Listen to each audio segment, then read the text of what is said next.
Ottawa veut transformer le paysage du parc automobile partout au pays. 100 des ventes de véhicules légers neufs soient électriques ou hybrides rechargeables d'ici 2035.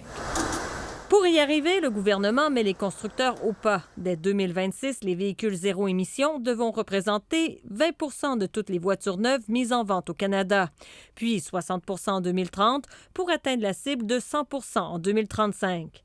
La Colombie-Britannique et le Québec ont déjà ce genre de normes. Le ministre a ce message pour les autres provinces. Get on board. Un système de crédit sera instauré. Dès l'an prochain, les constructeurs obtiendront des crédits en fonction du nombre de véhicules qu'ils rendront disponibles.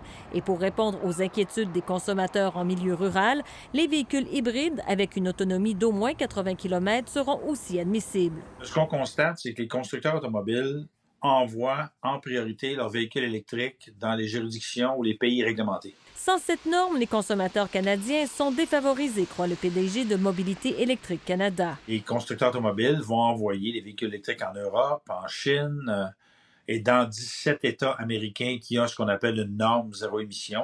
Mais pour les concessionnaires, ce n'est plus une question d'offre, mais bien d'appétit des consommateurs qu'il faut mousser. On sait que c'est plus dispendieux un véhicule électrique qu'un véhicule à essence. La parité de prix avec les véhicules à essence ne sera pas atteinte avant la fin de la décennie. Et puis, tout comme les constructeurs, ils croient que le réseau de bornes de recharge ne sera tout simplement pas prêt.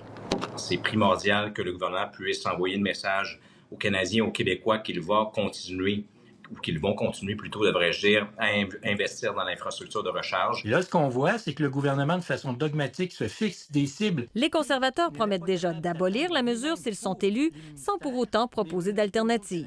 Alors, on aura l'occasion de le proposer lors de la campagne, bien entendu. Cette cible du gouvernement a un objectif climatique, mais aussi politique. Avec 7 provinces sur 10 qui misent sur des incitatifs à l'achat de véhicules à zéro émission, les libéraux y voient l'occasion de marquer des points sur la question face aux conservateurs. Ici Valérie Gamache, Radio-Canada, Ottawa.